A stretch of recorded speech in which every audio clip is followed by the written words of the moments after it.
Pernah kebayang nggak jadi orang sekelas Presiden Amerika Serikat, Herbert Hoover?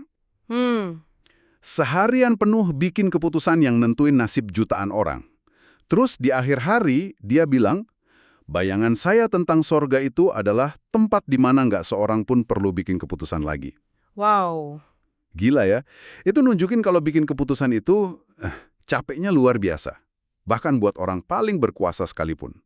Dan rasa lelah itu, rasa tertekan itu pasti akrab banget ya buat kita semua, meskipun mungkin skalanya beda. Nah, ini yang mau kita bedah bareng untuk Anda. Betul. Sumbernya dari bab pertama buku Winning Decisions. Pertanyaan dasarnya sederhana tapi rumit juga. Apa sih yang sebenarnya bikin sebuah keputusan itu baik? Nah, itu dia. Apa cuma karena hasilnya bagus? Persis. Tujuannya bukan cuma bantu Anda bikin keputusan lebih cerdas, tapi juga, ini yang penting, supaya Anda bisa tidur nyenyak. Hahaha, tanpa dihantui penyesalan ya. Betul. Oke, siap. Mari kita mulai. Yuk, kita mulai langsung ya, dengan eksperimen kecil dari buku ini. Khusus untuk Anda yang dengerin, coba bayangin dua skenario.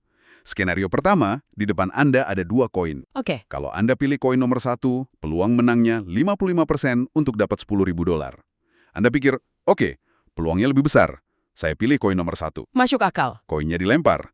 Dan ternyata, Anda kalah. Nah, coba Anda nilai sendiri di skala 1-7, di mana 7 itu keputusan sempurna. Seberapa bagus keputusan Anda tadi? Oke. Simpen dulu jawabannya. Sekarang skenario kedua. Kita bawa ke dunia bisnis. Anda seorang manajer. Oke. Harus pilih mau luncurin produk nomor 1, peluang suksesnya 55%, atau produk nomor 2, peluangnya 45%. Ya jelas pilih yang nomor 1 dong. Tentu. Tapi ternyata produk itu gagal total di pasar. Parahnya lagi, sebulan kemudian kompetitor Anda meluncurkan produk yang mirip banget sama produk nomor 2 dan sukses besar. Aduh. Sekali lagi nih, di skala 1-7, seberapa bagus keputusan Anda buat meluncurkan produk nomor 1? Tunggu dulu. Jadi meskipun produk saya gagal total dan kompetitor sukses, keputusan saya itu nilainya 7 dari 7. Itu rasanya aneh banget. Bantu saya dan pendengar memahami logikanya. Nah, disitulah letak jebakannya. Reaksi Anda itu wajar banget. Dan itu membuktikan poin utama dari buku ini. Oke. Secara logika probabilitas murni, jawaban untuk kedua skenario itu ya 7. Formasi yang ada saat itu, Anda memilih opsi dengan peluang keberhasilan tertinggi. Itu adalah keputusan yang paling rasional. Oke. Jadi masalahnya bukan di keputusannya, tapi di cara kita menilainya setelah hasilnya keluar. Gitu ya? Tepat sekali.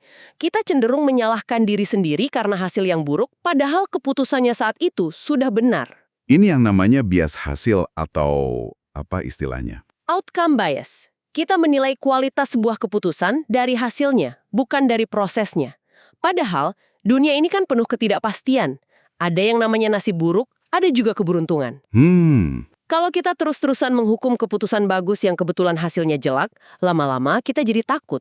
Takut mengambil resiko yang sebenarnya cerdas dan perlu.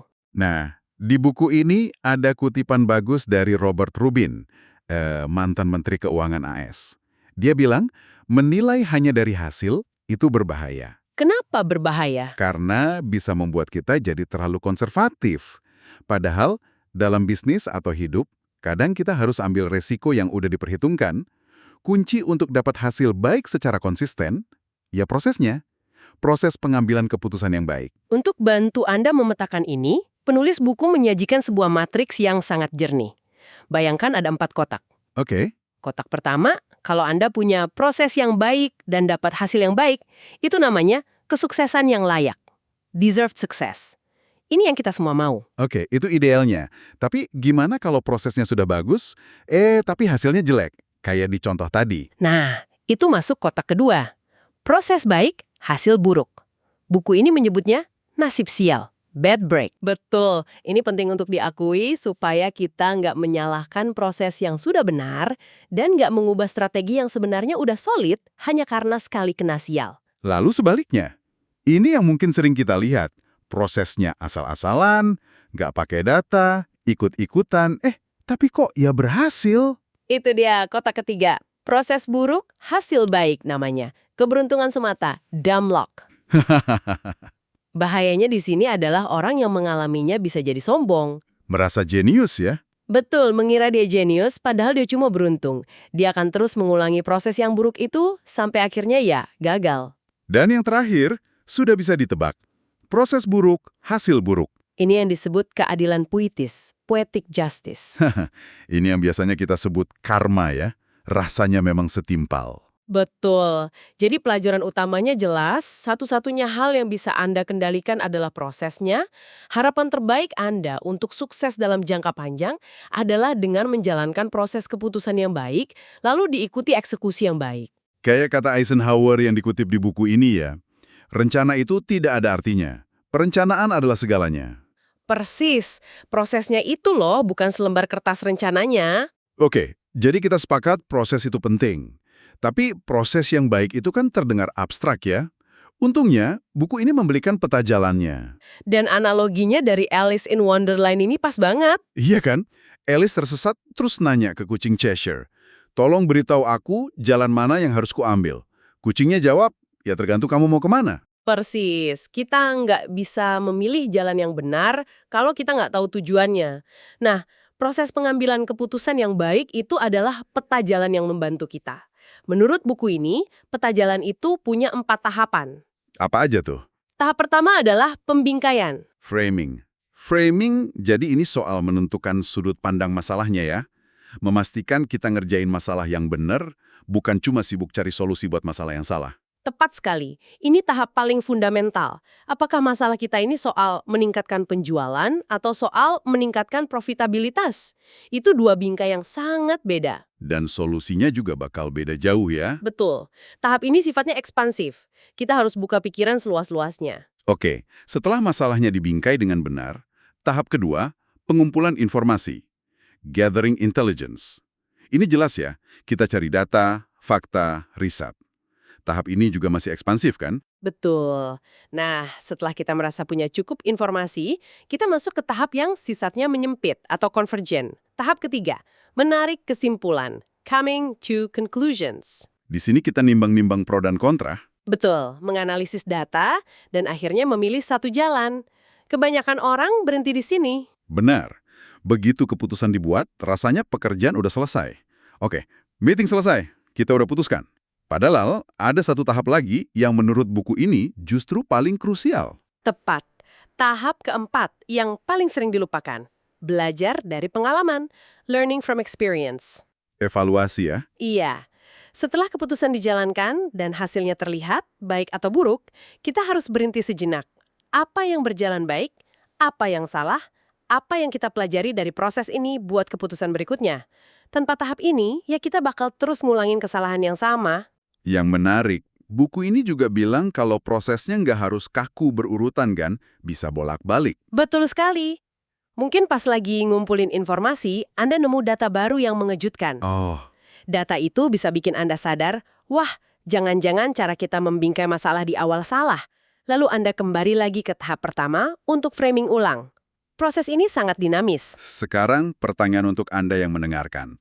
Coba deh ingat-ingat lagi satu keputusan penting yang baru aja Anda buat. Coba perkirakan berapa persen waktu dan energi Anda yang tercurah untuk masing-masing tahap itu.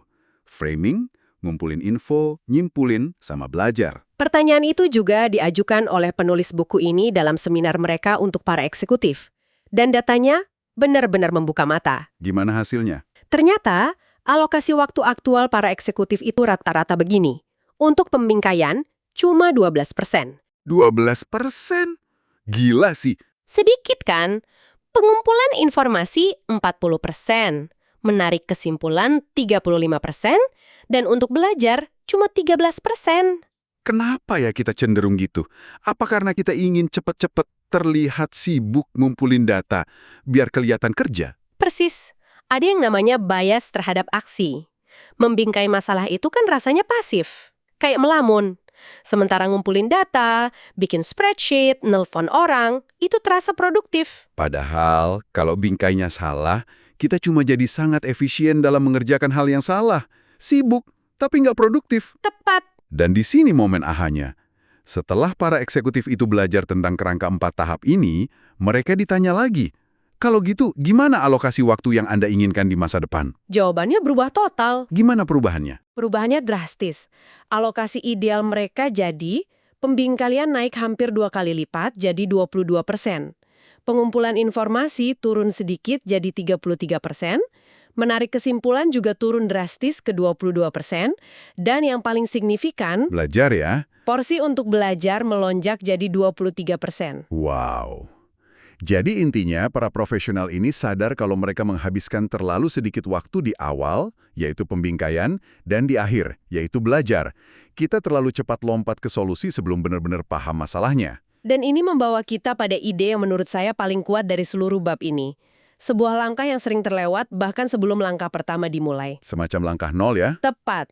Buku ini menyebutnya meta decision atau meta keputusan. Artinya, membuat keputusan tentang bagaimana cara Anda akan memutuskan. Oke, jadi memutuskan cara memutuskan. Betul. Ini momen jeda sebelum Anda terjun ke masalahnya. Anda rancang dulu prosesnya. Seperti kata filsuf John Dewey, masalah yang dirumuskan dengan baik adalah masalah yang setengah terpecahkan. Meta decision itu soal merumuskan cara kerja Anda. Mungkin ini yang dibutuhkan oleh Herbert Hoover tadi. Bukan sekedar bikin keputusan satu persatu, tapi punya sistem buat meringankan beban mental dari setiap keputusan itu. Bisa jadi. Kisah John Sculley di Pepsi dari buku ini contoh yang sempurna banget. Betul. Di awal karirnya, Sculley dihadapkan pada masalah klasik Pepsi. Gimana caranya bersaing dengan botol ikonik Coca-Cola? Ah, ya. Selama bertahun-tahun, Pepsi udah buang jutaan dolar buat desain botol baru, tapi nggak ada yang bisa nandingin citra Coke. Pertanyaan yang selalu diajukan adalah, bagaimana bentuk botol kita selanjutnya? Dan sekali, alih-alih ikut-ikutan nyari jawaban, dia malah mempertanyakan pertanyaannya. Itu meta decision-nya kan? Tepat sekali. Meta decision sekali adalah menyadari bahwa mungkin mereka membingkai masalahnya dengan salah. Pertanyaan apa desain botol terbaik, itu mengasumsikan botol adalah kunci masalahnya. Dia ubah bingkainya? Dia ubah. Pertanyaannya jadi, bagaimana cara kita memahami apa yang sebenarnya diinginkan dan dilakukan oleh konsumen kita? Dia geser fokus dari solusi, yaitu desain botol, ke proses, yaitu memahami konsumen. Proses barunya berlian. Dia meluncurkan riset pasar yang saat itu revolusioner. Mereka mantau kebiasaan konsumsi 350 keluarga gitu kan? Betul, membiarkan mereka pesan minuman ringan apapun dengan harga diskon. Momen ahanya adalah ketika mereka menemukan fakta yang sekarang mungkin terdengar sepele. Apa itu? Orang akan minum soda sebanyak yang mereka simpan di kulkas. Sesederhana itu, penemuan itu mengubah segalanya. Masalahnya bukan lagi soal citra botol, tapi soal volume dan ketersediaan dirubah.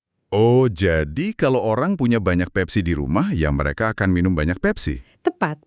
Ini yang kemudian melahirkan strategi Pepsi Challenge untuk membuktikan rasanya lebih enak, dan yang lebih penting, fokus pada penjualan kemasan besar, multipack, botol 2 liter, yang sebelumnya nggak jadi prioritas. Sebuah solusi jenius yang nggak akan pernah muncul kalau mereka masih terjebak dalam pertanyaan awal tentang desain botol. Nah, itulah kekuatan meta decision. Berhenti sejenak untuk bertanya, tunggu dulu, apakah kita sudah menanyakan pertanyaan yang benar? Supaya ini lebih praktis untuk Anda, buku ini menyarankan beberapa pertanyaan meta keputusan yang bisa Anda ajukan sebelum menangani masalah besar. Contohnya? Dialokasikan untuk keputusan ini.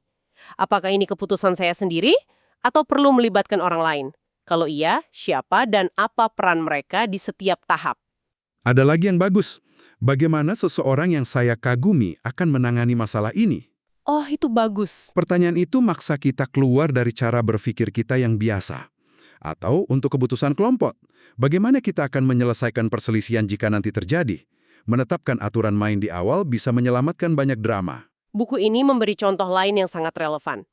Bayangkan Anda lagi negosiasi, tiba-tiba klien minta penawaran harga final dalam 30 menit. Wah, panik itu. Reaksi panik adalah langsung mikirin angka, kan?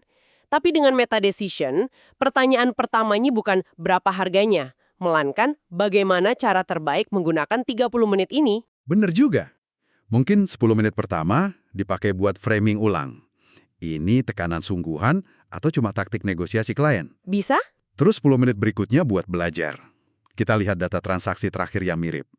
Baru 10 menit sisanya buat analisis dan nentuin angka. Prosesnya jadi lebih terstruktur dan nggak reaktif. Dan hasilnya kemungkinan besar akan jauh lebih baik. Anda beralih dari sekadar bereaksi menjadi seorang arsitek dari proses keputusan Anda sendiri. Oke, jadi setelah kita berdaba pertama dari winning decisions ini, apa intisari yang bisa Anda bawa pulang? Menurut saya, ada 3. Apa saja? Yang pertama, dan ini yang paling fundamental, mulai sekarang, nilailah sebuah keputusan dari kualitas prosesnya, bukan cuma dari hasilnya. Keberuntungan itu ada, nasib sial juga ada. Jangan andalkan keberuntungan sebagai strategi. Setuju? Kedua, jadilah lebih sadar dalam mengalokasikan waktu dan energi Anda ke 4 tahap pengambilan keputusan. Jangan pelit waktu di tahap pembingkaian di awal, pastikan Anda memecahkan masalah yang tepat. Dan jangan lupakan tahap pembelajaran di akhir ya. Betul, karena itu investasi terbaik untuk masa depan. Jangan terburu-buru. Dan yang ketiga, mungkin yang paling mengubah cara kerja kita. Biasakan melakukan meta decision. Sebelum terjun ke dalam masalah, ambil jeda sejenak untuk merancang bagaimana Anda akan memutuskan. Tanyakan pertanyaan yang benar sebelum Anda mulai sibuk mencari jawaban. Sebagai penutup, kami ingin meninggalkan Anda dengan satu pemikiran untuk direnungkan. Tadi kita membahas analogi kucing Cheshire yang berkata pada Alice bahwa mengetahui tujuan itu sangat penting untuk memilih jalan. Tapi, coba pikirkan ini. Bagaimana jika dalam proses meta decision, proses memutuskan cara memutuskan, Anda justru menemukan bahwa tujuan awal Anda itu keliru? Wah, menarik. Jadi prosesnya sendiri bisa mengubah tujuannya. Tepat. Bagaimana sebuah proses yang baik tidak hanya membantu Anda mencapai tujuan, tetapi juga memberi Anda kejernihan dan fleksibilitas untuk mempertanyakan dan bahkan mengubah tujuan itu sendiri di tengah jalan. Sesuatu untuk Anda pikirkan.